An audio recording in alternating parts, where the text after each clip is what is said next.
Clap your hands now, people. Clap your hands out, nerds. Clap your hands now, people. What is happening? Do you have the rights to this? Freestyle? Watch this. Ready? Go. Freestyle something about brains. Ready? Yeah. When are you gonna make a beat? Wait, Are no, you still look, recording I right got, now? I got it, son. No, I don't want no official music melody. And I hate this beat. It ain't fire. This it shit's ain't with heat. my feet. Yeah. Had to solve them. That's the beat you make when you got brain problems. Oh, shit. Intro done. Boom.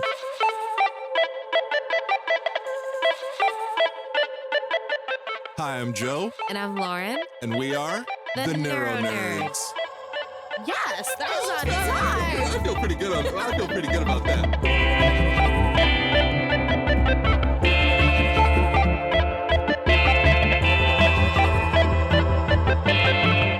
NeuroNerds. Is this recording? Is this the show? Felice, Is this the show? Felice, Is this the show? do you need me to be louder? Is this Okay. the show?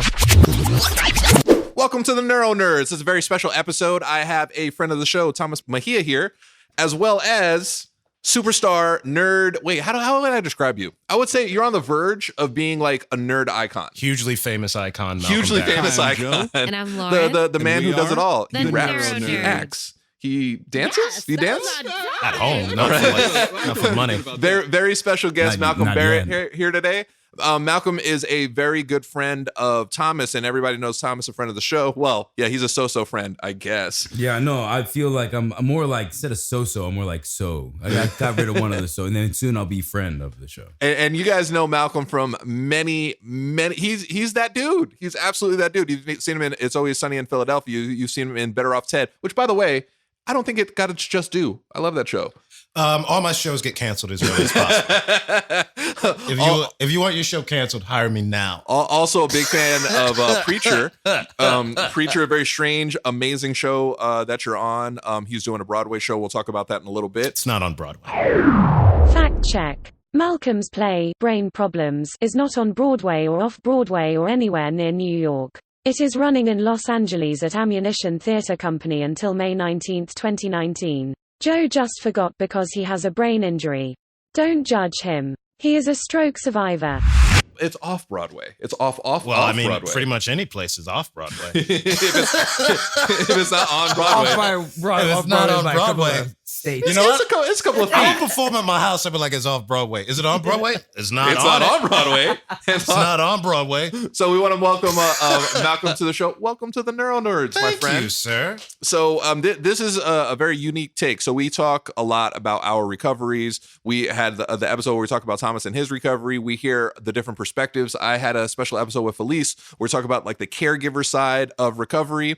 This is a very unique situation. We're actually talking to one of the really good friends of somebody that's going through recovery. That's a very unique perspective. Like to me, all of my friends are my people. They're closer to me than like family for the most part. And we don't really talk about the effect that this has on them. So how has this affected you, Malcolm? Yeah, well, the crazy thing about being a friend of a survivor is that it's the easiest part. I didn't have to do any of the stuff with the surgery or any of it. But yeah, I mean, this is my buddy. I don't know. See, I disagree with that. I think. I knew you were gonna come You've with had the stuff. hardest part. I see. because- I lean towards this. You had like people like my wife and I don't have a lot of close, but you're definitely one of my closest people in my life. You had to watch me do it. All I had to do is go to sleep, dog, and wake up and like say a couple of curse words. I'm like, oh, he's back. But you had to like go through it and not only watch me go through it, and be conscious of going through that, potentially losing a friend of yours, but also like you were there financially for me when there was nothing. So like for you to say it was, I had the easiest part, fuck that. Dog. You had a huge, he must have been. He's a humble person. He acts like he's all, but he's a humble person. Now, without question, that might be the greatest response to any question ever. Oh yeah, I don't know. well, first off, how long have you guys known each other? I'm glad I could be on this podcast so I could talk about this. By the way, Malcolm Barrett, articulate human being. How long have you known Thomas? We've known each other since college. We went to college together. And we were like the only like folks of color, what we used to call black. That was a good old days. We only have people of color at theater school. We went to NYU for theater school. And we wound up finding out that we lived literally like a train stop away on a J, because I think I was on like Myrtle and Fletcher. Where were you on? I was the first one in. I was on Marcy. Yeah, Marcy. And then the Marcy stop after Project, me. son. Yeah, the stop after me is that's when it's just white people. Like then they start getting off the train. Mm-hmm. That's how Brooklyn. Well, now were. it's even crazier because when Now I it's was back for different. It's surgery, I was gentrified. like, It's a whole new what place. It's very gentrified. I grew up in Coney Island on 36th Street. So See, I lived in Bed-Stuy and Fort Greene, Clinton Hills. But back when I was living on off the G at Nostrand, I remember a friend of mine, Haley, nice little white girl. We're doing wait, a girl named Haley and she was Caucasian? Yeah, it's Get outta weird. here. It didn't make sense. So, but I remember she was like getting off the same stop as me, or like Lorimer or some shit on an L, and I was like, I'll walk you. I was like, don't get off the train, don't. But it was like that. Don't. It I was like that. I was but it talking was- to but it Ahmed was last crazy. night about the Bronx and Yeah, Brooklyn, how but it was used to crazy. be. She lived in like the one white building, because that's how gentrification starts. Is what they take one building. It's like Game of Thrones. They take over one house. This is the House of White. They take over that The one House of building, Wisconsin. and then they just grow, and then you Yeah, lose. it's- We had no fucking Brooklyn dragon got crystals or gentrified by whatever. osmosis. It started with the one white house and then it just went all the way out. I was there for it. I saw it. I was documenting and everything.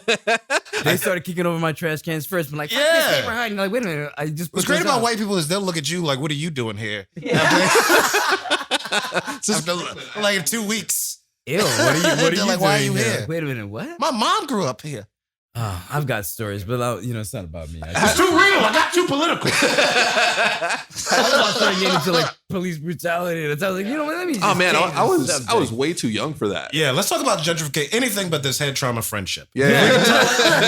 Exactly. Yeah. Wait, his head trauma or the head trauma that it takes to be friends with somebody with head trauma? Oh, That's a whole different thing. Nice way to swing that back. It's weird. It's weird. So it's weird for me. Like, how did his brain injury? I don't know the format of your show. how did zero Thomas's brain injury Is it affect comedy stuff? Oh, absolutely. Oh, okay, cool. Dude, this whole This is great. podcast is. Let me tell you how his brain injury affected me. Normally, it's me being an idiot, my co-host Is that trying it? to reel me in, and then Okay. police editing this so we sound normal. Is Yeah, that there it it? is. That's too controversial. That's the controversial stuff? It's perfect. So how has Thomas's brain injury affected It's your fucking friendship? weird, man. It's fucking weird. It's weird. Your friend's like gonna die, and then like, you find out he has this thing, and then he's a fucking tough guy, and so he doesn't want to say it, but he's also sensitive, so he wants to say that. And then it fucking sucks, man. And then like you have to be cheery. You have to be cheery all the time, because your friends is like, oh, you think the worst part of it. Right. You don't think of the medium. No. You don't think of like life could be this, or it's going to be somewhat difficult or kind of hard, or these are the relationships I have to go through. You think like he's going to die or he's not going to die. It's crazy, right? That's all you think about. And then Are you Catholic? Jesus, that's exactly how I grew up. Yeah, I'm Baptist, so we're going to sing about it when he dies. And I'm going to need that donation. Please donate. Did you feel like you had to put on a happy face when you were around him? Fuck yeah. Really? Fuck yeah. I mean, you got to be honest too. Like the thing is, when somebody's going through a thing, you don't want to lie. Right. Like I've had different people who are close to me go through different sort of medical situations, surgery, head trauma, different things. And the thing that you want to do is tell the truth. You don't want to be bleak, but you don't want to lie, because they're looking for who they can trust in their most vulnerable moment.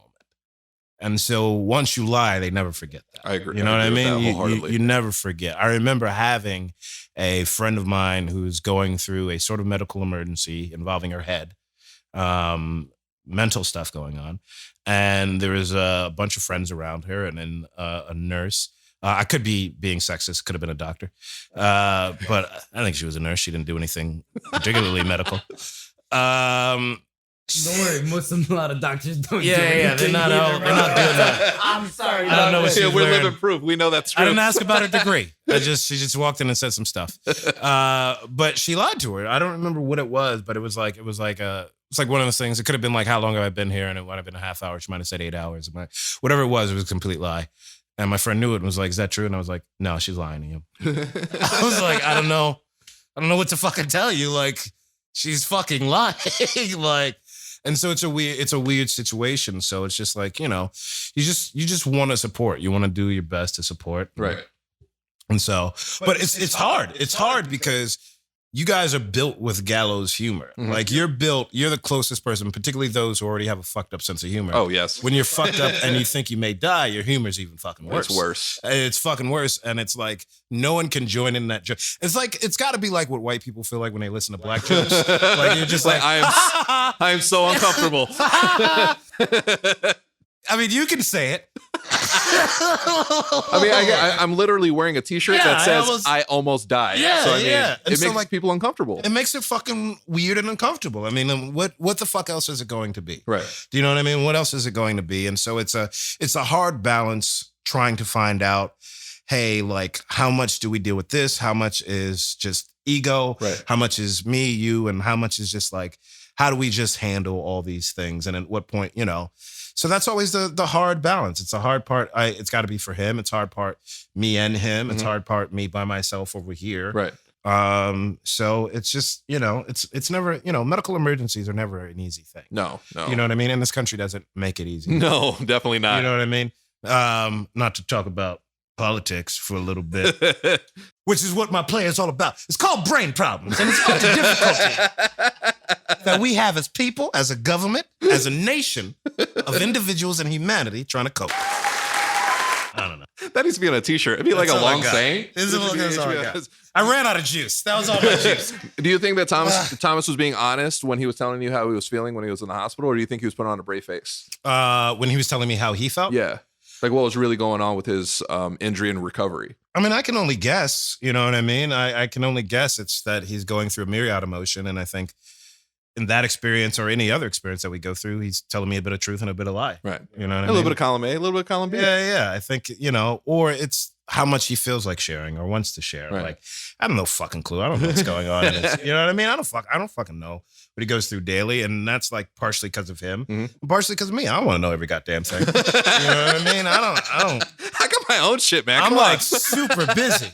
I like have a lot of things. This isn't my only podcast this week, so I got a lot of stuff to do. Oh, word? This is my only one today. Don't even sweat. Gotta fucking take advantage of these fucking survivors. Promote this show. No, If seriously. you survived, come see Brain. No, I Survive the best play you'll ever see. You'll die laughing. you survived a brain injury, but you'll die laughing. Yeah, but you'll die laughing. There's a reason you survived. It's to go see this play. It's to go see Brain Problems. So Running through May 19th. Hey, but seriously, as a Oh, survivor, serious. I'll say go see the fucking show because it's really great. It really is. And it's hard for me to say that because it's all about, go see the show that I inspired. Oh, Thomas, you're so But arrogant. it's fucking great. It's a lovely piece of writing. Anyway. How arrogant? I'm promoting the thing. I'm in it. I It's get it. not. Yeah, but you're Hollywood. It's what you're supposed to do. Yeah, like it's in your mad blood. Hollywood. I'm mad Hollywood. Like hop in my Hollywood Uber. Get out of here. They send for those special people. Hey, before Thomas's brain injury, did you know anybody or had anybody in the family that had a brain injury? A brain injury?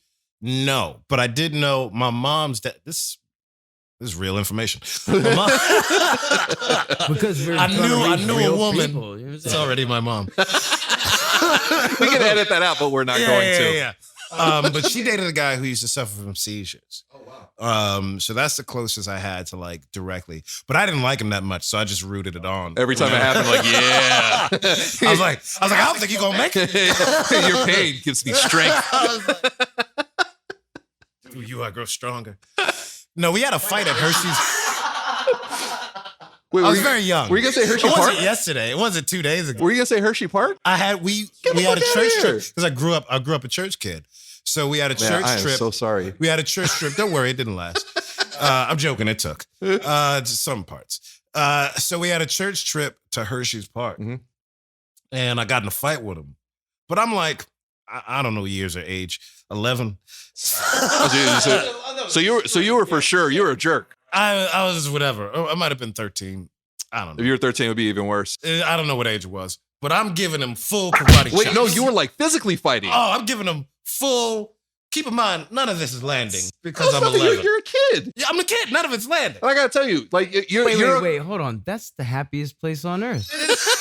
I mean, you're a grown ass man now, but you're not like MMA fighter. I'm not in the super fighter shape. So at 11, At 11, I I'm wasn't gonna bringing say the thunder. it would be this just 11 years old. 11. So I'm giving him full on chops.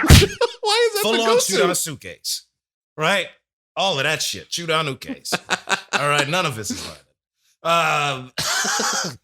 At some point, he would have a seizure. And one time I saved him because he was about to fall. And I caught him. I know that's where I left. That's your Were you mad at mistake. yourself? That was your mistake. You're like, you son No, of a I would have gun. held that over his head. My hands to Your myself. life, I I gave should to have you. brought it up. I should have brought it up. I was like, I did this to you. This like, fresh Rob- air you're breathing, Yeah. you're welcome. How's that smell? It smell good, don't it? Smell like You farted freedom. in his face. How does Yeah. that smell? Should have Ronald Lucky to Isley be him. alive I gave you this life. I'll take it away. I'll take it. I will snatch it back up. at 11. I gotta tell you, at 11, I don't think I was fighting anybody.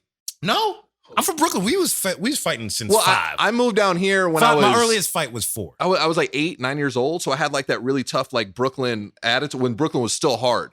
And then I moved down here to Floofy, California. And the day I touched down, I went outside and I was like, oh, it's like really, really nice. My first day in California, there was a dude jogging and he jogged by and he said, good morning. I took a step back. I clenched my fist and I said, what do you want?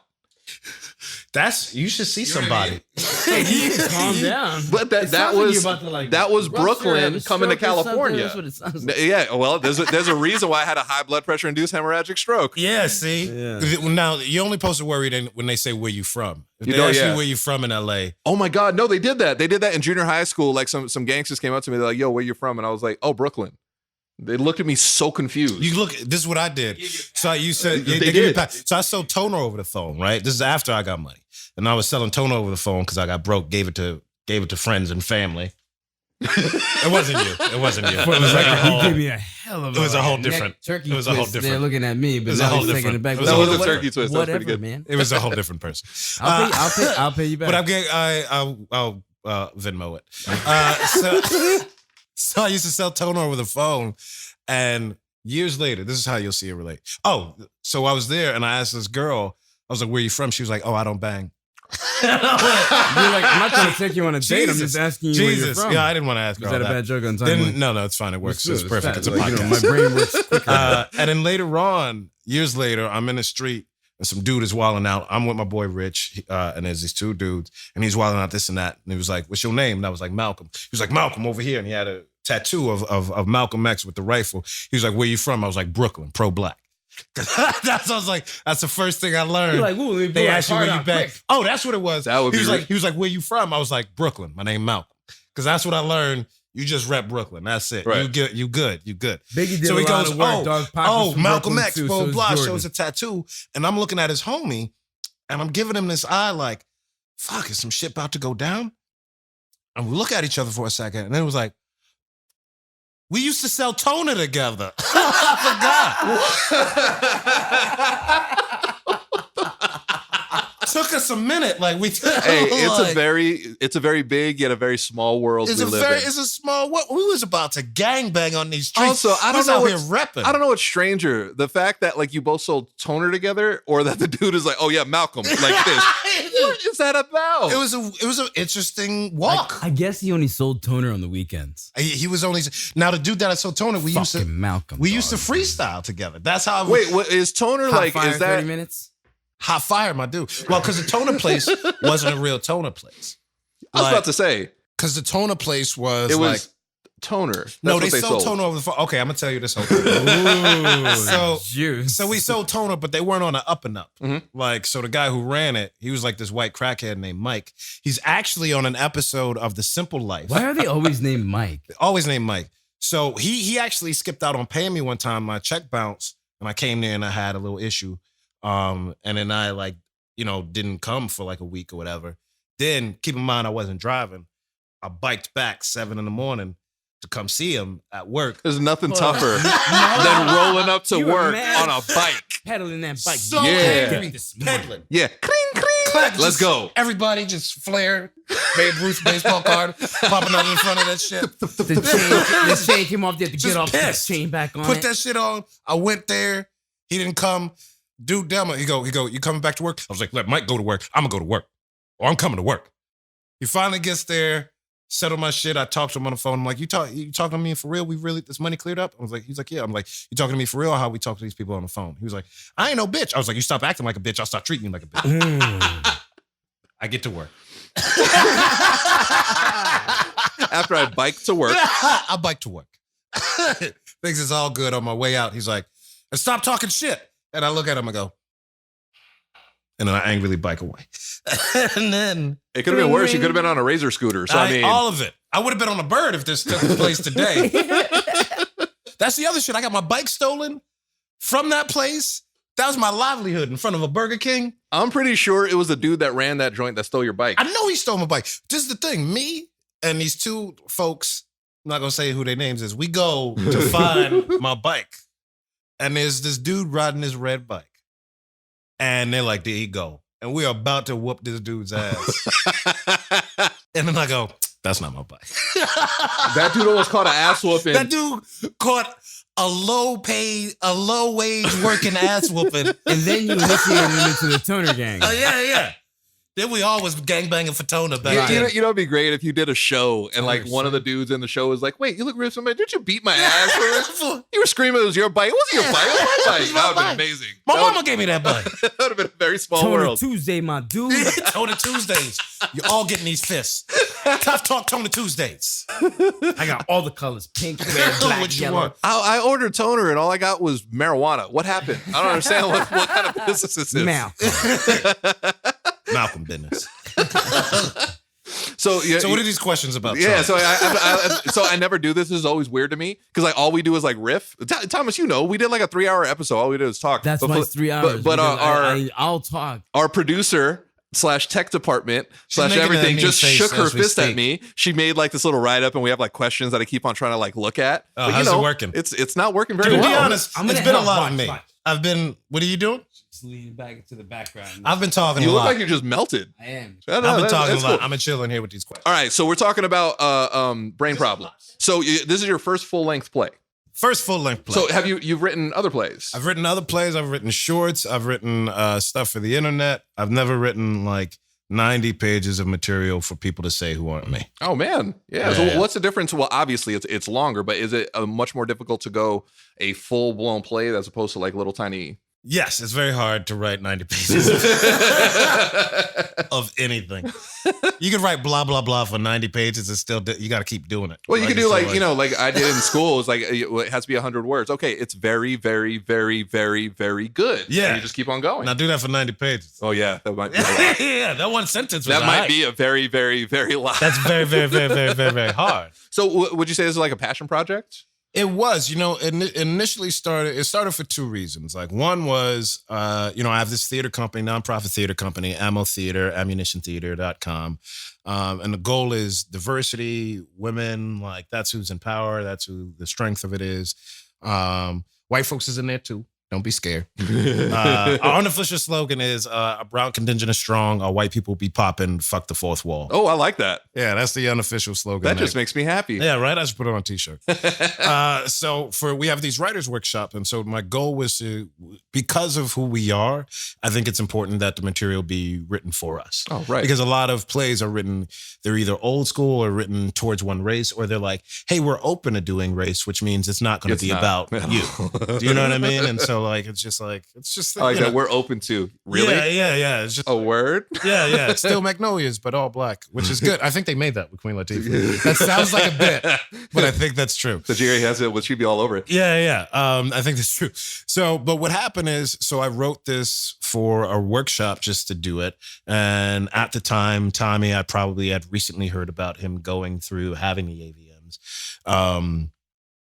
But I hadn't read, so the idea of who it was in there. And I think what I initially had always in my head was like this super sarcastic person going through this thing, who at the end has a long monologue. Hey, that was really that's a great jumping off that point. was the gist of it. It was like 10 pages, and then Bernardo Cubria, who was one of the artistic directors at the time, and director, just kept pushing me to. He was like, "Have another month, do it, blah blah."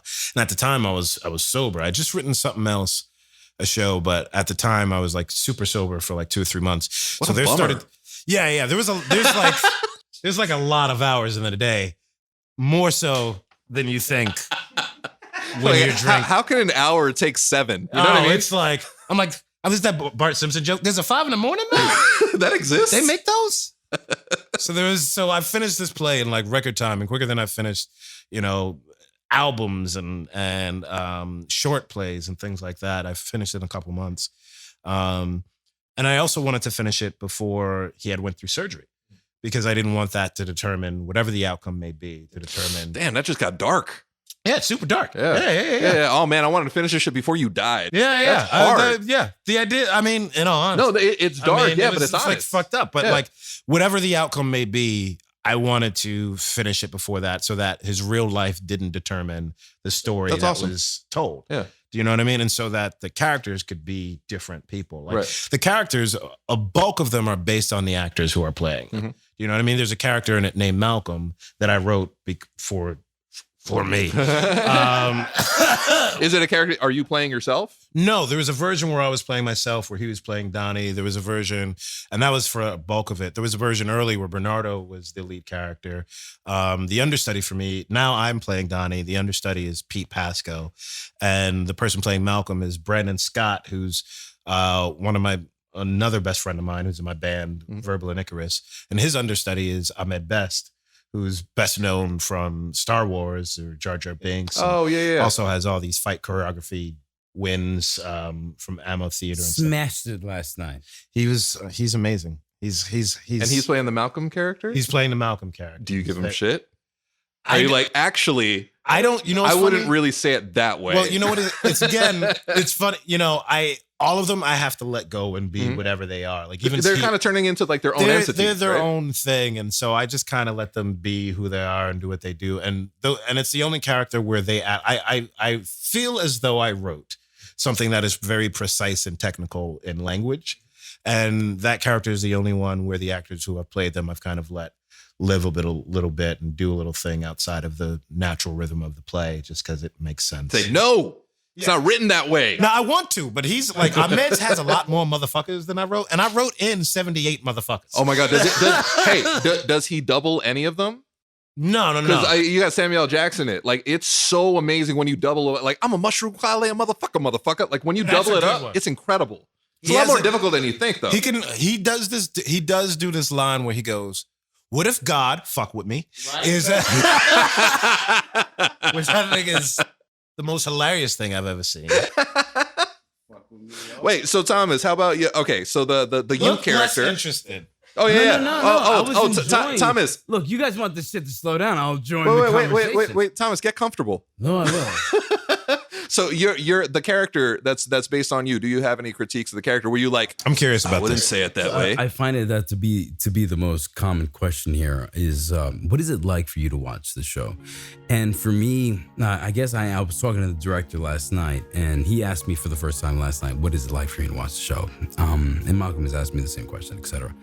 And to be honest, it came out really clear. It's an honor, a privilege, and it's a pleasure, because it gets all morose, etc. But I'm alive.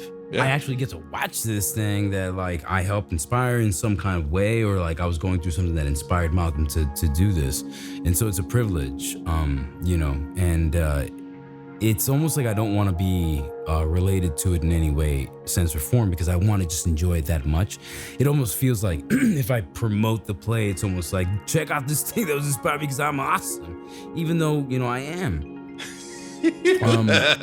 I think it's lovely. It's like it's an honor have to, who doesn't want a song, play, a sonnet, or anything written about them? Who doesn't want to inspire art? And so he does me a great honor and great justice to do it. Man, you might be the worst person to ask this because everything that you said is like crazy positive. You can't. It's just, man, it is the greatest thing in the history of mankind. Do that shit to you, though. You know what I'm saying? Like, you come out the back end of that shit. Your perspective is a little skewed. It's just I'm just really when your baseline is I'm happy to be alive. Hey, you know what the favorite part of the play is? I'm alive.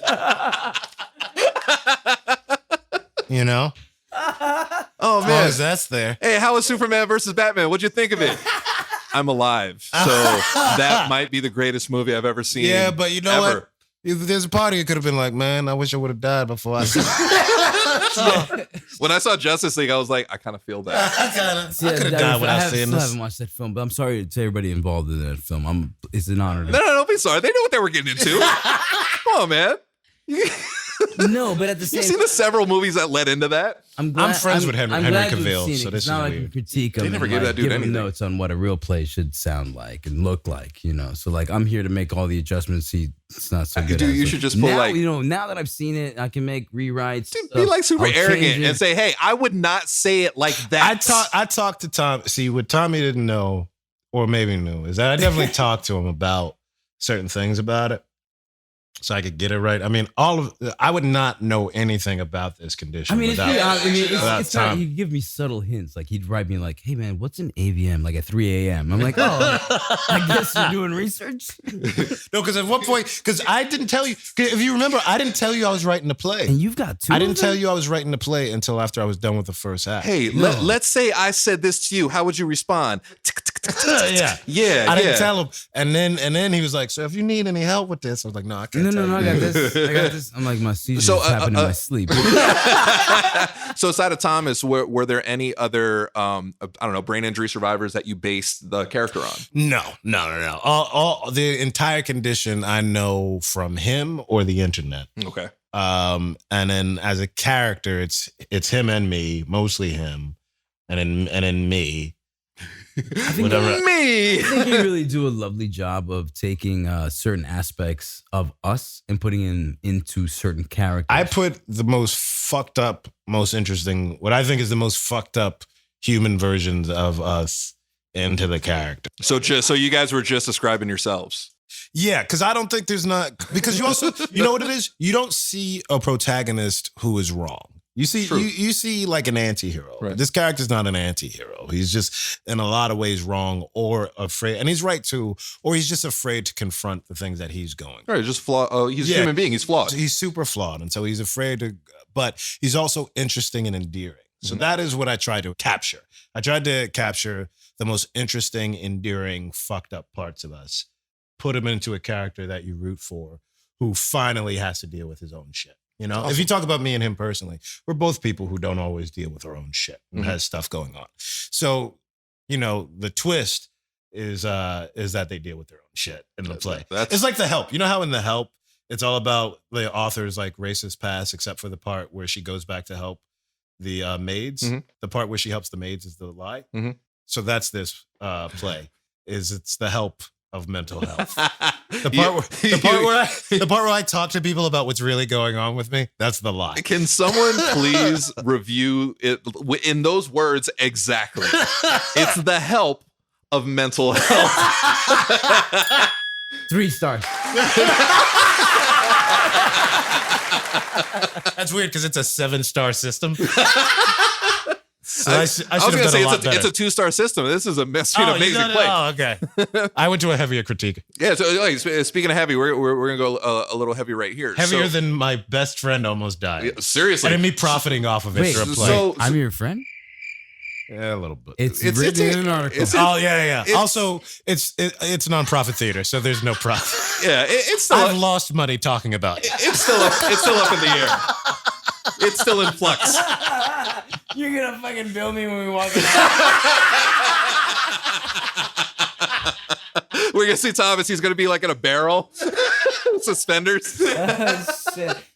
I'll send you a text message asking you to borrow money. Just Venmo me. Just Venmo me. Have you guys seen my commercial for Venmo during this right now? amazing. All right, so the fact that this is, this is your brother from another mother. This is like one of your really, really close friends. I'm going to read this because, Felice works so hard. Number 5, we found that family and friends need to connect with other loved ones, caregivers of brain injury survivors too. Did you ever seek support groups to help cope with what Thomas was going through? No. They're all internal. You're just a dude.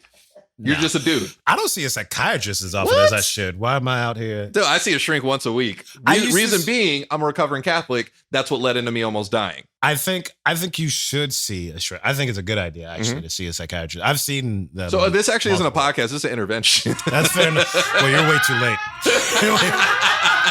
Way too fucking late. Where were you earlier in my life? But no, I didn't see anybody. I don't know that I did not talk about it. I'm sure if I was dating somebody at the time, maybe I talked about it, or we did our talking when we were in the hospital room. Which is kind of the inspiration. Which was awkward because they were pulling a tube out of my penis. But we got a lot of I barely remember that. It's probably a lot more memorable for you. Yeah. I had to really pee, and that thing was I not remember helping. because would you have a catheter? Yeah. I think I remember. It's not the worst thing. An angiogram is terrible. Son, they shove that into your crotch and bring it into your brain. Yeah, That's a lot of fun. I for no reason had a either. catheter. I don't remember any of it. Thank God for short-term memory loss. Yeah. Seriously. Shout out to that. I also have that. Apparently Felice remembers. I remember. See, See, the opposite for Back us. to what we're talking about. Your perspective on what it's Yeah. like. You got to watch that. Yeah, you have that. Wait. Did you actually see the catheter get pulled? You were holding my fucking hand doing it, doggy. Oh, I thought you were going to say something else. That would have been very strange. You were Hold his holding dick. my penis doing it. Doc, be gentle with this motherfucker. Right. He was there for my angiogram, which required a catheter or whatever. It was, it wasn't the most, it was probably the scariest moment because it's the first procedure of the, potentially, hey, we'll fix you with this thing that's really odd. That's the thing that we thought at first might work. Yeah, Where they wanted to put a explored stent in there to try to open up the passage, but it saved my life in the long term because I had 2 AVMs, aneurysm, etc. Didn't you have 3? I had 2 AVMs and an And a aneurysm Chiari? and a Chiari brain. Yeah, Chiari. Chiari. I apologize to anybody who has that because I still don't know how to say it. Fact check. The correct pronunciation is Chiari malformation. It is a condition in which brain tissue extends into your spinal canal. It occurs when part of your skull is abnormally small or misshapen, pressing on your brain and forcing it downward. Hey, in his defense, he had a brain injury. So, stop being a dick, guys. Was it 2 AVMs? I still have it too. What? It's 2 AVMs. I had one here on the left lobe, one on my top of my crown, like on the left lobe as well. Fact check. An arteriovenous malformation, more commonly referred to as an AVM, is an abnormal tangle of blood vessels in the brain or spine. Some AVMs have no specific symptoms and little or no risk to one's life or health, while others, like Thomas, cause severe and devastating effects when they bleed. And then an aneurysm behind my right eye. Fact check. An aneurysm occurs when part of an artery wall weakens, allowing it to balloon out or widen abnormally. If an aneurysm grows large, it can rupture, causing dangerous bleeding. Dude, I only had a hemorrhagic stroke. I had one, the right basal ganglia burst. That's it. I feel like you're an overachiever, dude. Dude, I'd rather underachieve in this room. I'll tell you that. Yeah, we have Malcolm over here, no brain injury. But Thanks, man. No, but at the same time, Out here a lot with of a people. hot brain. It's funny because a lot of people will be like, "I only had this." Dude, everybody's different. It's amazing to me. Y'all out. By the way, all together, y'all have had more stuff. No, than I what's currently know amazing to about. me is that you walk around with your brain problems just normal, like you don't even care about them. Something's up you with did mine. something fucking wrong. Mine is with all your mental, eye. luckily. I love you. There's no surgery you could do about this. No. Or your face. This was God. There you go. You're supposed to say, hey, that's a moneymaker right there. This is Jesus right there. I'm joking. I love you and I wish you nothing but health. I hope you do. Which is true wealth. You guys have different relationships than I do with my friends, my really close friends. Every We're single going over 20 years. Every maybe single this year. birthday, Felice can attest to this. I hit up my friend Ricky and I say, your lifestyle's an abomination, and I truly hope terrible things happen to you. So That's you very guys, sweet. He's married with the small He's daughter. married with a small child too, so there that's might be cool. something definitely wrong with That's me. cool. Love you, Rick. Love you. Love you, buddy. That's fucking cool. Shout out to Rick for taking this abuse from. He's just All right, that's fair. That's good. And he's a Jesus loving man. There's something wrong Was with he hot me. about Jesus? He is. But actually, Don't let him give you a hard time. in my defense, he's one of the biggest jerks I know. He actually played a candy shop at church. He's a weird dude. On the keys? Yes. He was going to take you to the Bible shop. Wait, stop. That One time they deserves a played. podcast One time on in my itself. church at Bible Faith, they played "Jesus Gave Me One More Chance." I got the good Lord, boy. You didn't know? Oh my! I might have added that ad lib, but yeah, they definitely. Wait, that was you happening. said I got that good Lord. No, you didn't know. I got that I'm good real. sound, I'm real. God. You He was didn't killing know. it. Don't nobody in church who plays a cover ever play that shit whack. That shit is always fire. That's very Because they true. were working on it for months. They've and been- like, I'm it was debuting hitting. this tonight. Well, because it's not a crowd. You're playing to give Jesus me himself. One Yeah. more chance. Well, and you playing to the hood because it's really just people from the hood. It's like, ooh, I got a During jam Sunday, on like, tonight. I know this expect one. in church, and I want to be extra good. I know this today. one. I'm gonna show up today. I'm excited. I'm twerking at church today. I In wish, the name of the I wish Lord. I could. Hey, the surgery put a little weight on, which I'm kind of happy about. Hey, I was going to say, you got a donk now. I'm pretty impressed. It's not. I can. Feel I got it a move. dunk It's on my impressive. stomach. I got one of those too, but I've been working on. I got to work that out. Yeah, instead of a six pack, you got a keg. It's all good.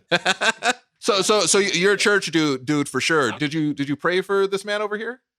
I'm sure at some point. Not anymore. No. He's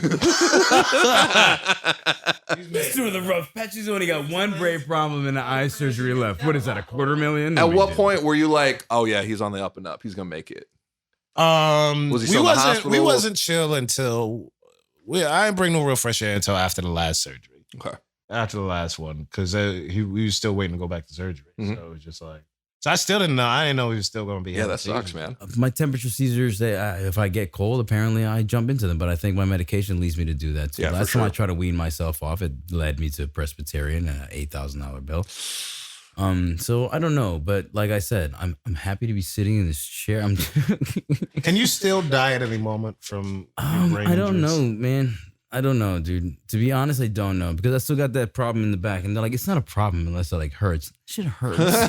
So it's like. that's a good to You know what I'm know. saying? And like my eye needs to be like rectified, and it's not gonna happen because my insurance got canceled. But whatever, man. It's they made it better. They put a plate behind it, separated the eye from the. Because so it doesn't shake anymore, right? It does shake, but It does? It does not as much. Like the best way I can explain it is, you walk out your front door in the morning, somebody throws 3 big ass rocks at you for a year, and then one day you walk out, they throw one, and then you kind of wait for the other 2, and you're kind of like, I'm just gonna go to work now. That's perspective. but You know? you're still getting a rock thrown at you, but Yeah. there ain't 3 of them, Yeah. so it moves. So and it shit. sucks, but it just doesn't suck I can't look as to the bad. right. Sometimes I wear the patch because it's too bright and all Mm. this kind of stuff. Or I'm always winking at chicks, and my wife's getting mad at me. That's nothing to do with that. That's nothing to do. That's nothing to do with the surgery. That's just you being a flirt. I get That's that. right, baby. You got to keep it young and healthy because then you know. That's how we met. I was like, this dude's winking at me. This is Yeah, but weird. that was before the surgery. He's also checking my inseam. That was strange. Was I? I'm always looking for competition. I usually dominate, but I'm always looking for a challenge. Hey, well, I am Puerto Rican, so I mean, Why do you always look at me when you make dick jokes? He always looks right in my eye when he makes dick jokes. He's always like this. Yeah, man, my dick is big. You know how it is when you got a big dick. that's the perfect transition into getting nerdy. He's just channeling your character from the original episode of It's Always Sunny in Philadelphia, Solid segue, sir. right? Dude, I gotta tell you, They give out awards for segues? you're uncomfortable. Very passing awards. Your uncomfortable eye contact with Dennis in that episode made me very uncomfortable. I think it was in the script. I like to think it's just because he's a very nice man. My He's favorite thing he's is nice. I'm randomly sitting anywhere in the world doing whatever it is over the passages of time, and somebody inevitably writes, "I was just watching Always Sunny in Philadelphia. Look, it shows up." That's good. It's happened like 5 times. That's good. It is. So I think that's the first thing that I saw you, and it might have been Better Off Ted, because I fuck with that show. Yeah, I fuck with that show. It didn't get its just due. No, it got canceled. That's a bummer. Thank goodness for Netflix Full though. circle. Full circle. But then you know what? So this is why you stay friends with folk. So my very first show was Louis with Luis Guzman. I'm gonna take you through my whole career in 4 seconds. This is why me and Louis got along, because I used to perform at NeuroNerds, and he used to live in the Lower East Side, or he lives in the Lower East Side, or wherever you want. Yay! our So I was people. part of the New Rican Poetry Cafe. Oh wow! You won, didn't you? I won stuff. Yeah, You took awards away from my people. If they wanted it, they would have got it. That's my rule. Yeah. I live by the rules of the Europeans. So I'm on Louis. That's how I wound up doing Sunny in Philadelphia, because Charlie Day was on Louis. Then later on, I did Better Off Ted. Full circle, Jonathan Slavin was my best friend on that show. We now did Santa Clarita this year together, written by Victor Fresco, who did Better Off Ted. And my last show I was on was Timeless, which doesn't relate to anything else, except I used to watch The Shield and Supernatural. So what you're saying is your career is like the Marvel Cinematic Universe. It's all connected. I play a lot of nerd. For a while, I was playing like the smartest dude in the room, or something like that. Which is like this is a direct fight against the fact that like I think my first two roles were basketball player number 2 and a crackhead named Harris something or whatever name like that. I was like a crack dealer on Sopranos or some shit like that. But I have no crack makeup, so I was proud of that. Easter egg, Malcolm is actually intelligent in real life. It's a weird thing. I went to math and science. Yeah. So I try and use it. Oh, you fucking like you're a nerd. He's a real. Yeah. Oh, that's. I'm not smart anymore. Now I'm smart, but I don't know mathematical theories anymore. I used to be smart, but now I smoke a tremendous amount of smoke a lot of marijuana. weed, and now I make all my money playing smart guys. Because it's believable when I say words. Right. Do you know what I mean? Because you've said them before. Because I've said them before. They're not so foreign people to are you. like, oh, okay, like endoplasmic reticulum is co-ham. Oh, that's nice. I was about something. to ask you, what's the biggest word you and then you That's I mean, said an $18 word. anti-disestablishmentarianism is the biggest word. I think of. But I don't know math formulas no more because I've been into the I writing. think so I know. formula might be the biggest word that I Math. So out of all of these characters, what would you say would be your favorite character that you played? One of my favorite dramatic characters. You know what? Hands down, Rufus on Timeless is my favorite character to have ever played. Until that point, it was a character on Southland with Regina King, where I'd got shot in the head and didn't know it. And so was in, speaking of head trauma, That was the original research. Yeah, that's when I first got into it, where my character got shot in the head, didn't realize it. Regina King's character realizes it. I end up in a hospital, and then they realize that they can't really operate on me, and so you deal with me, and then I stay alive long enough for my wife to come, and then it's over. Oh my God, I'm so sad now. I'm sorry to affect your emotions. I am so sad. You know what? That actually reminds me when I was in New York, there was like my mom was telling me a story of somebody that got shot in a park. They didn't realize they got shot and they died a few weeks later. Yeah, it's crazy. That's crazy. How did you That's not the know you story. got shot? But then again, people mob around. They're like, oh, I didn't know I had a stroke. Yeah, I know. That's weird. I mean, So- I hemorrhaged for 11 days. That's true. See a doctor? See a doctor. That's what happened to Sharon Stone. She had the same type of stroke I had, and she forgot like how to see. That's weird. See her here. Foxy Brown can't hear out I of love left Foxy ear. Brown. Greatest female rapper in history. No, I that's agree. inaccurate. I agree with that. You agree with what you just Yes, said? I absolutely agree with me. Okay. You found your audience. Well, who's your favorite female rapper? Being a rapper yourself. To be honest, it took me a while to take. And I don't mean this in a sexist way. I was raised by all women. I had to have a period just to fit in. I joke about that all the time. That's true. So I didn't really take female hip hop artists serious because I'm like, Yeah. No, that's sexist. But one of the greatest. for sure. But when I heard Foxy Brown, I was like, oh my God, she changed my life. I think one of my favorites is Jean Grey. I mean, of all time, Queen Latifah is amazing. Queen That's the one that Latifah came is to Queen mind. Latifah has MC Lights up hits. there. MC up Light there was too, when I was feeling her from her vibe. Yeah, Right. and her voice Yeah. too. Lovely. MC Light is at Lauryn Hill, obviously. Yeah, one see, of but the- Lauryn I Hill's would weird put to that- me. she's one of my For me, I favorite. think Lauren is the greatest. She's one of I my, don't put her she's as one of my hip-hop. favorite She's like battle a- rappers. She, you know what she is to me? She was like, well, yeah, I guess battle rapper, yeah. But like all the stuff that she put out, she's like right in between R&B singer and rapper. Once she became a solo artist, when she was with the Fugees, she was just rap. Wasn't nobody calling her a singer. Lauryn Hill, Felice loves that. Yeah, nobody. It wasn't until she did "Killing Me Softly" that people really thought of her as a singer, and they didn't even think of her as a singer when she did "Sister Act 42, was it, that she was in? Oh my God. Yeah. So I was on a date. I'm aging myself. I was on a date and I went to see Nightmare Before Christmas, and I thought it was terrible. So me and my date, we left and we saw Sister Act 2 instead. Okay. Now I think Nightmare Before Christmas is amazing, and I Sister love Act 2 is hot garbage. I was annoyed at Nightmare Before Christmas. I love it now. I didn't know it was a musical going in. That might have been my issue. I thought it was I thought it was a fun, dark comedy. It wasn't. And I think I was like 13. And I was like, I was right around I was there. like, yo, this shit, you made a dark comedy about Halloween? Fire. And then this skeleton motherfucker started singing. What's this? There's magic in the air. I was like, oh, okay. All right. I'll deal with this. I guess Oogie Boogie's kind of cool. Yeah, aside of that, I was watching Lauryn Hill in her first role. You think Foxy Brown is I a love better Foxy rapper Brown. I think than she is Lauryn Hill? incredible. You think she's a better rapper than Lauryn Hill? I do, because I don't 100% consider Lauryn Hill just a straight-on rapper.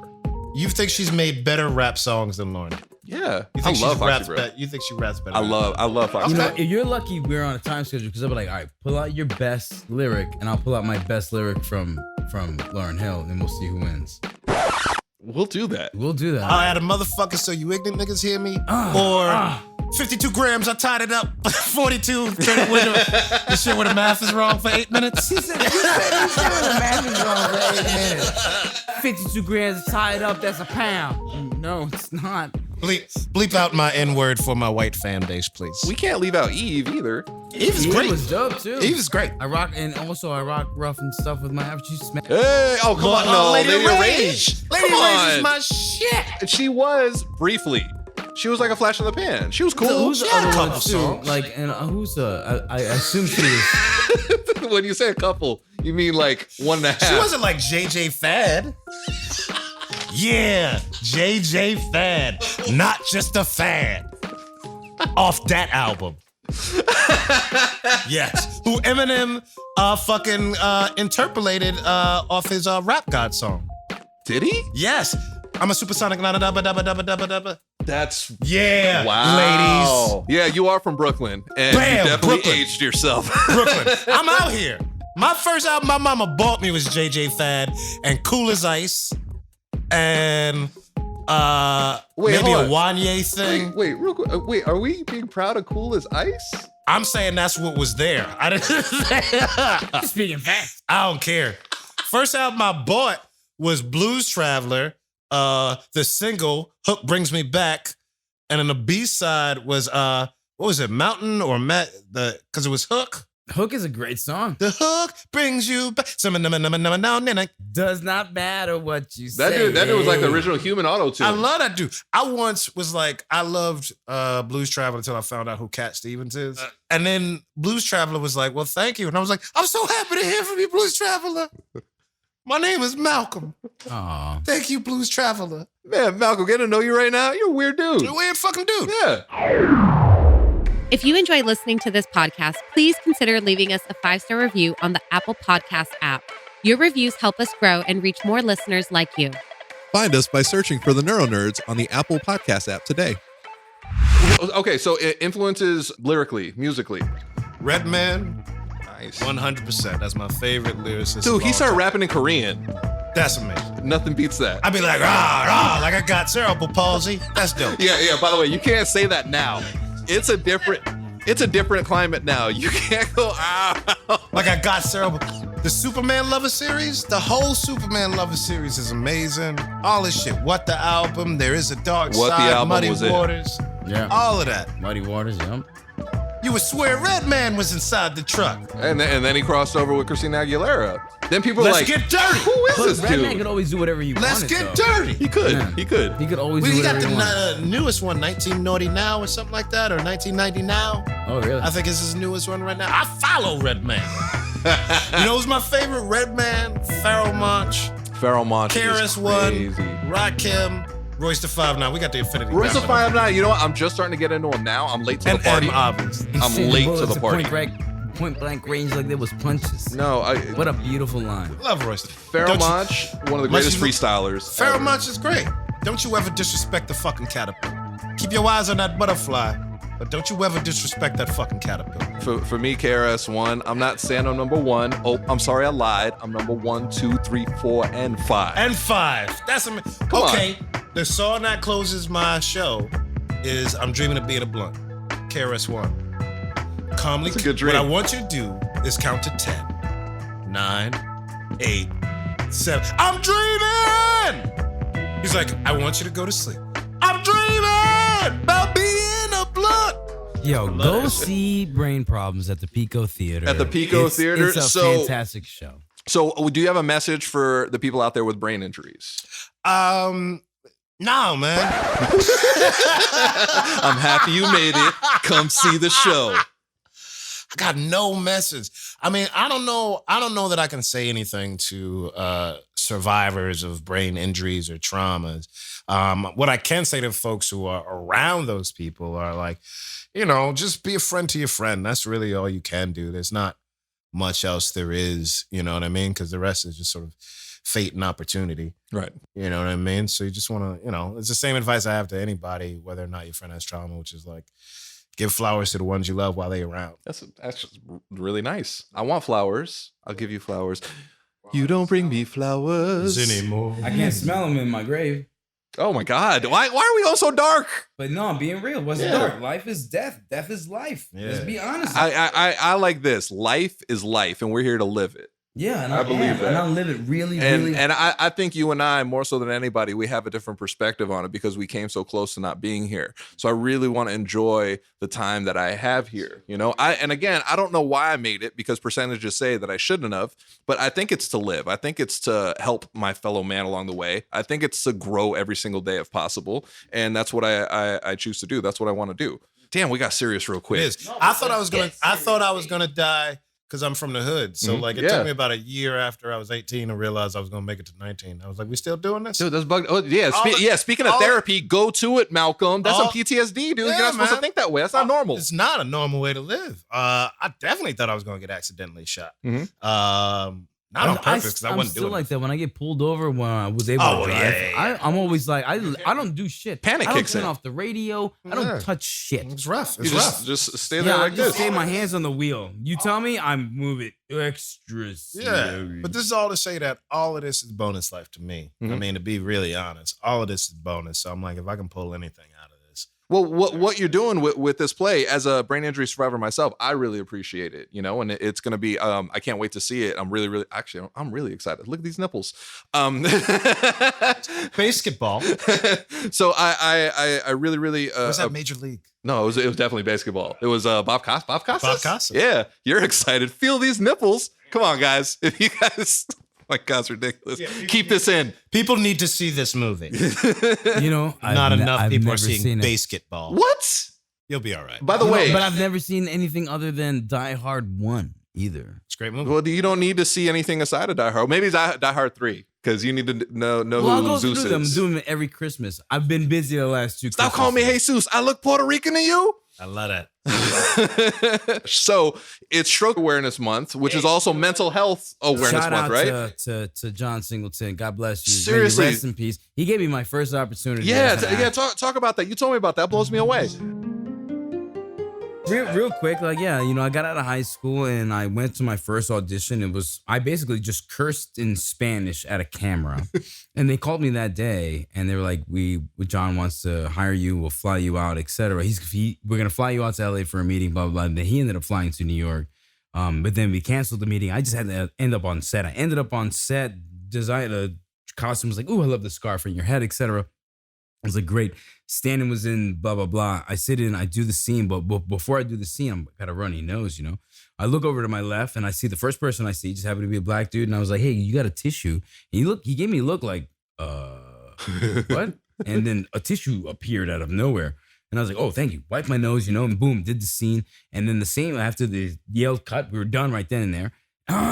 Then the dude who I asked for a tissue was like, you did a great job. And I was like, oh, thank you. We talked for a little sex. And I went over to back to the actors, and one of the actors was like, man, I didn't know you knew John Singleton like that. And I was like, oh, me neither. So then I walked back over to John where he was sitting in the director's chair, and I was like, no, it made sense to me. Yeah, at that now point. I'm like, that's probably why he was sitting. That's probably why he's sitting in that fancy ass chair. I walked over to him when he was sitting in the chair and I was like, hey, can you get my car? Ended up in that chair. So now he's sitting in the director's chair. I'm like, oh shit, it was the director. Why did that So I guy who walked- kept talking to me while I was doing the scene? While I was doing the scene.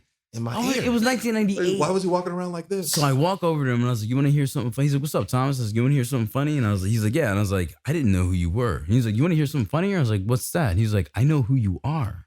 And I was like, "How do you know me?" He was like, "I watched you do an off-Broadway thing maybe a year or a couple of months ago." And as soon as I saw it, I was like, yeah. He's like, "You want to sit down and watch the dailies with me?" I was like, yeah, dog. And I sat down, And then I ended up leaving early that night and they cut me and I had to go do a show I was doing in the Bronx. And I guess they got mad at me because I got hired to do a major motion picture. And when I showed up, I heard my lines being read out by somebody else who I don't know. And I was like, and they're like, "Yeah, we didn't think we were going to make it, so we cut you." And I was like, I could have stayed on set. And I'm like ready to perform. And I stayed and watched that show. And he did a terrible job. Damn right he did a terrible job. Most people do compared to me because I'm the fucking nicest there is. I wouldn't have stayed if I were you.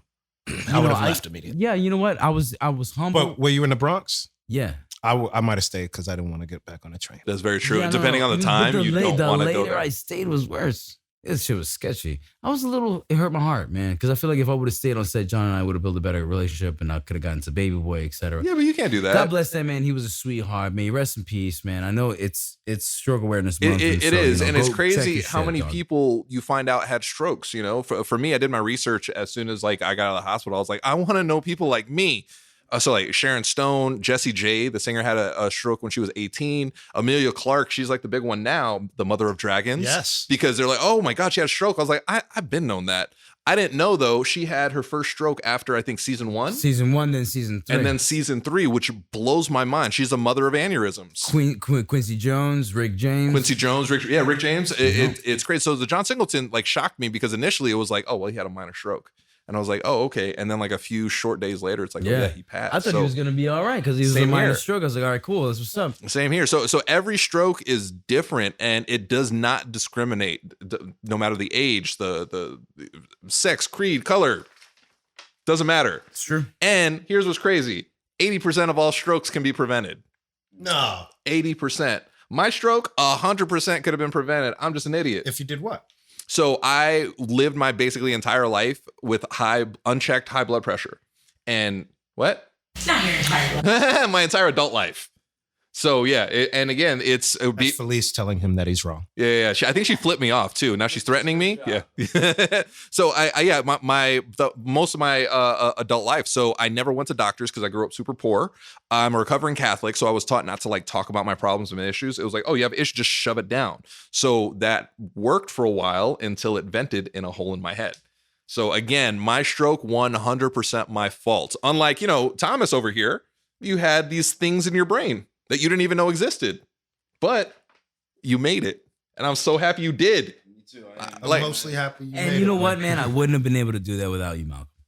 And I say it, and I've written it, I've expressed it to people, and to me, in my mind, it goes, God, Dr. Patel and his staff over at Brigham and Women's, and Malcolm. Well, that makes me uncomfortable. Well, fuck you too. Well, that's a beautiful thing, and only true friends can speak to each other so terribly. I'm just waiting for her to look you dead in your eyes and say, "I sincerely hope bad things happen to you." Yeah. So Malcolm, Shout out to Rick who we hate. So musically, do you have any new music coming out? Yeah, my music.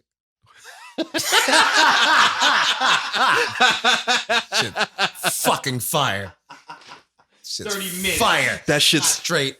That fire. shit's napalm. We recently put out an album And with my boy. It's fucking lovely. Thank you. Have you listened to it? Okay, Joe? by the way, I don't know if I'd ever refer to hip hop as lovely. It is, because I'm a man. I can speak however I want. It's a fucking lovely album. I wear pink and Fuck shit. yeah. What's my favorite color? I call out dudes named Delicious out in the streets in front of everybody. I would not call another man I don't delicious. care. We out here. No, look, if you're wearing the right shoes, Just this fucked is up Felice. delicious. This is, look at them shit. This is, Fucking up Precious. Felice's whole shit. I'll say precious in the hood. Let him know. Let him know. Fuck. But at the end of the day, that album that he just released with Brandon Scott, lovely. It's just a lovely album. So- One of the albums that I actually was able to sing and hum in my head in recovery. Because I felt safe with it. Because I knew who wrote it. I know there was no kind of submersive kind of any content. Wasn't no Satan in it. Yeah, you know what I'm saying? Boom. He's being honest though. That's because I'm like that, right? But I got real close to it. So I took all that real serious. And I was able to trust that music from my friend and be able to use that as a cadence in my head. Dude, and music is healing. Because I can't see things, and I love music so much. And that album is just fucking lovely. It really, truly is. He's not lying. It's a really good album. It's called Fun House from Verbal and Icarus. You can go to Verbal thing like that. Icarus. It'll be in the show notes, guys. Thing that sign thing that it does. Verbal-icarus.com. Oh, also exciting news. You just had a show picked up for CBS? Not picked up. We shot the pilot. I Right. find out in 2 to 3 weeks if it's going. Our House, Katherine Heigl. Hey, we're speaking the shit into existence. It's getting picked up. It's funny as I'll fuck. be. dog, It but, works or you not. know, I'll I'll be- shut And you're the lead in the show, correct? Yeah. It's me and Katherine. No, so you're the lead in the show, right? Come on, son. I'm the male lead. That's all. So it's. Can you give a brief description of the show? Yeah.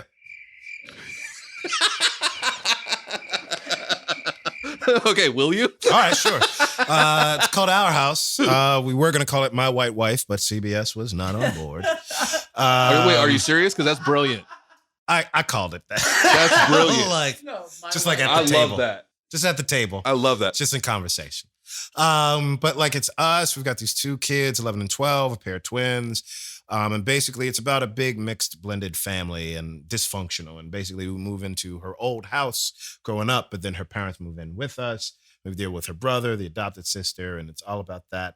And then I just try and do what's funny to me other than what's funny on the paper. It's Brendan O'Brien and Nick Stoller, who, did the Neighbors movies. Nick Stoller directed everything. Muppets and all the famous stuff. They work with the Rogan. All the good stuff. All the good, funny comedy stuff. And obviously, it's going to be the good comedy stuff because we have Malcolm Barrett in it, people. Yeah. Right? I mean, there's no way it's not good, but there is a way it gets canceled season 2. Don't get quiet. Don't feel for me. Don't you goddamn feel for me. These people have brain injuries, and the second time you got quiet is when my show might have got canceled. Fucking simmer down. I'll be okay. I'll fucking be okay. What a miracle of a show that gets canceled, brought back because the fans are like, I'm sorry, no. And then they're like, canceled at the end, and they're like, no. We're going to make a movie out of it. Yeah, baby. That's what I'm And everybody's talking working. about, son. Everybody's working, man. Damn right. You know what I'm saying? Thank you to our amazing community on Patreon for supporting this podcast. You can support us too and get different perks and gifts depending on which Neuro Jedi tier you sign up for. For example, if you're on our Neuro Padawan $5 tier, then you're probably listening to this episode a day early before its public release. Your support helps us grow and continue to create this podcast. Plus, a portion of the proceeds go to a different cause or individual in the brain injury survivor community each month. Sign up at patreon.com/theneuronerds. Right now, I'll tell you the worst moment of brain surgery for me. I got this after my second brain surgery. No one came to this podcast to listen to your troubles with The brain brain surgery. podcast? Yes, it did. So right. check it out. Look, this is a brain. I don't know if this is your audience, but go ahead. You're right. I don't know if this is your audience. So I'm laying down after my second. It was like 18 and a half hours of brain surgery. I just underpassed, and I'm like sitting there. I'm like coming to. I'm like, oh shit, this and that and a third. And then I'm comfortable. And then I go to like angle my head and make it comfortable, and I feel the actual slices of my head fall into place. They were like. And they've stayed there ever since until they cut me open again. It was like Face Off, but for your head. Yo, that shit felt so weird. That was the worst. It'd be weird if it didn't. No, I mean, I woke up like It felt in so the middle normal. of surgery, like passing the bloody pillow to my doctor, be like, I'm sorry, I messed up your pillow. Hey, at least I didn't leave anything in. You know what I mean? Like a ring or something. A cell phone. But not a gun, because that's a ratchet nowadays. I mean, Wait, like, is it? Yeah, Is now. it? How old am I? What the fuck? Oh, no. What's Nowadays, going a on? ratchet is an unruly woman. No, that was the old one. Ratchet now gun. I think It Ratchet went is. back to a gun again? Yeah, we had guns. I think Ratchet's like. It's both now. It's like half of an amazing video game. Ratchet? And Clank. Ooh, boom. Are you a stroke or brain injury survivor looking for a community and support? Well, the NeuroNerds are here to help. Join our #UsoRock Facebook group at facebook.com/groups/UsoRock to connect with other survivors like you. Plus, read other inspirational brain injury survivor stories on Joe's blog at josorocks.com/UsoRock. And submit your stories there as well. We want to hear them. And remember, You so rock. Stop laughing at us. So this has been amazing. It's always amazing to have Thomas here. It's so amazing to hear like the friend side of recovery, which is, I mean, it's a big deal. It's a big deal for everybody. And I don't think you guys are talked about enough. Sorry, you want me to come back? It might be a big edit, but yeah, dog, like seriously. Yeah, for sure. So I really appreciate you being here. I'm gonna do the closeout like I normally do. Go see Brain Problems. I was gonna say that earlier, but I personally have brain problems. Oh, See what I did there? No, I really think everybody in the community out there should check this out. All the links will be in the show notes. Definitely go check it out. And as always, the NeuroNerds, we are here to help. Reach out to me, Joso Rocks at everywhere. Reach out to us at the NeuroNerds everywhere. Reach out to my co-host who's traveling the world being awesome at Lauren El Manzano on Instagram. Reach out to Thomas at... Well, I mean, what are you trying to do? What are you trying to do? They're social. We're doing the socials. Oh, no. T Mejia 111 at Instagram. Boom. And then my name for Facebook. Yes, Thomas Mejia. It's spelled weird. It'll be THOMASMEJIA. If people have brain injuries, they're not gonna read that. It's gonna be in the show notes. Reach out to Malcolm at Malcolm. Wait, no, at Malcolm Barrett, and then at Verbal Be Rapping. And at Ammo Theater. At Ammo Theater. I'm really, really excited. I can't thank you enough. I really, really, really appreciate you guys being here. Love both you guys. And on this very amazing special episode note, this NeuroNerd is out. Nano.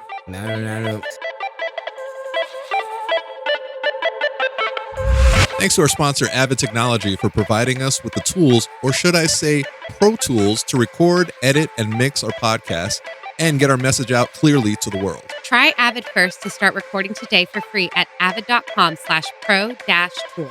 Yay. Yay!